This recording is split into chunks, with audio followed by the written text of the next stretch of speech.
Hi, I'm Dr. Barry Morrison, CBD Pro, and we're here at Red Rock Amphitheater to have an opportunity to speak to a special guest that we have with us today, and he is the COO of Elixinol Company, and I'd like to welcome Gabe Ettinson. Thank you for having me. Sure. Gabe, let me ask the question, what do you attribute your interest and your involvement in CBD? How did you get involved with CBD? Sure. And hemp? Well, I originally became interested in hemp, mostly on the nutritional side, specifically hemp seed oil, hemp protein, and hemp seeds, as an extension to my physical therapy background, working with patients and always working to educate them on not only treating their injury, but also on preventing the injury in the future, involved more than just the physical therapy, but general lifestyle changes, nutritional changes, etc. Right. Through that interest, I met an individual in Australia by the name of Paul Benham. He owns Hemp Foods Australia, and we developed a relationship. And when he wanted to move forward with CBD, which is another phenomenal compound within the hemp plant, I had the opportunity to get involved.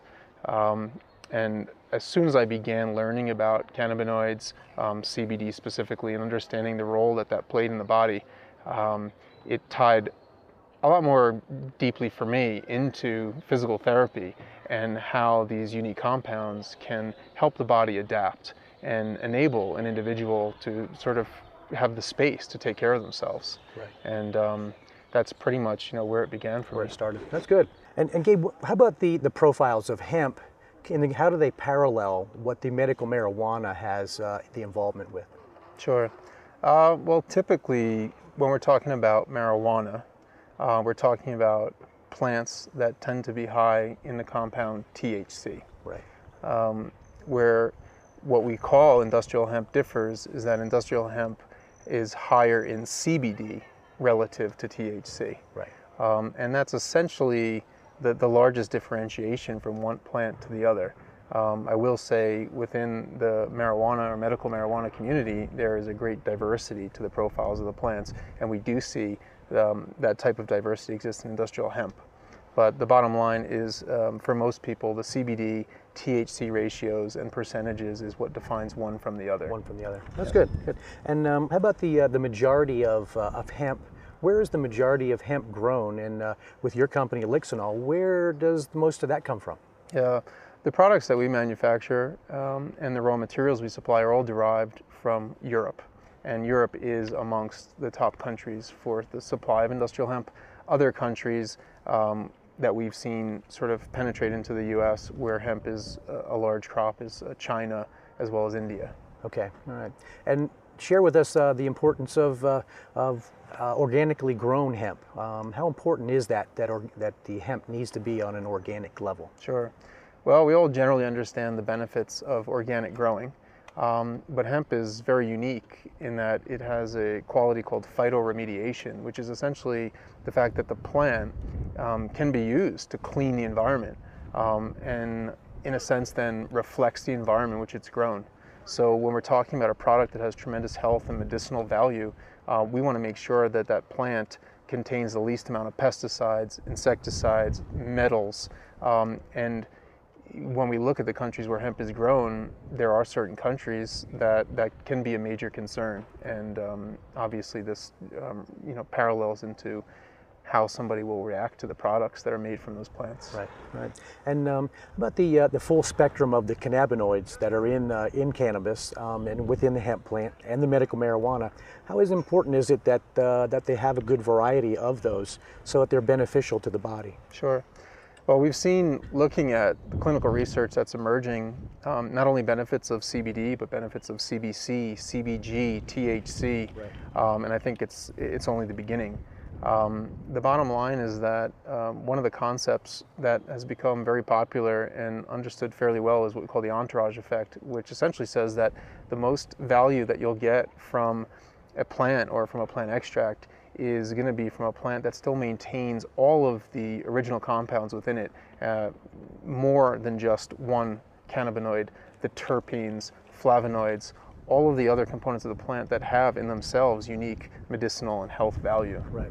So what you're saying is medicinally, they seem to have a much greater effect to the body when they're working in synergy, is what you're basically saying. Right. Yeah. It's our belief at Elixinol, and what seems to be the case when we look at the research, and in fact there's been some really good studies recently looking at this, is that when we look at an isolate versus a whole plant extract, we're going to have a much better value and a completely different response to a whole plant extract versus that isolate. That isolate. Yeah. Good. What do you think that is the greatest misconception that a lot of people have with the hemp plant itself? Yeah, it's a difficult question to answer. I would say that the biggest misconception is that hemp or industrial hemp products are the same as marijuana products. And this typically will cause people to believe that there's a psychoactive effect to taking that product, and for that reason they'll shy away. However, the idea that THC is bad is also a problem. It is of great value, but carries with it the potential for the psychoactive properties. So we'd really like to see people understand the difference between a hemp plant and a marijuana plant in terms of those profiles, but at the same time not feel that there's something wrong with having THC in a product. Correct. It's just a question of how much does somebody need and how much can they take without the function of their body being impaired, or their ability to go through their day-to-day routines in an impaired state. Right. And typically hemp has what percentage, with regards to your product, the Elixinol, what percentage of THC do you have in your product? In general, an industrial hemp plant will contain less than 0.3% THC, okay, and often lower. Yeah. And then in turn, it's not going to have that psychoactive impairment that's going to affect the normal function of the daily activity. That's Right. Good. Okay. And how important is compliance and safety with regards to regulation in the growing aspect that you're part of? Yeah. Well, right now, this whole industry is emerging, and it's a bit of the wild, wild west. There is a lot of confidentiality. There's a lot of variables from seed to sale, if you will, that people don't have access to.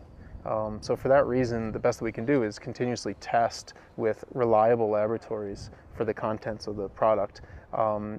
It's our belief at this stage of the game that working with the best labs, doing regular testing, is going to enable us to reflect all of those variables that nobody can see, right, over on the manufacturing side or in the production side. Yeah, that's good. Good. And what do you feel, just in your opinion, how do you feel, and what do you feel is the future that is in store for CBD? Yeah, I think CBD, because it represents an abundant compound that carries with it the non-psychoactive properties, it will allow cannabis, marijuana, industrial hemp to be embraced a little bit more globally and make it a bit of a more mainstream type product. Mm-hmm. There's tremendous value in CBD, but all of the cannabinoids, and there are over 100 within the hemp plant, all of these will begin to emerge, and I think we'll begin to see CBD almost as the front runner, bringing behind it all of the compounds in cannabis and all of the unique variables and medicinal value that it has. Yeah, great. Well, great. Well, Gabe, I want to thank you for taking time out of your busy day to enjoy this great Colorado weather and opportunity here at the amphitheater. And what we want to do is thank you for taking that time and giving Sure. us the opportunity to learn a little bit more about CBD, hemp, medical marijuana, and how they all work together. So it's going to be something that's going to be enlightening, and we really appreciate you taking time out of your day. So Sure. thank you very much. Thanks for all having right, me. you're late. Okay. Cut.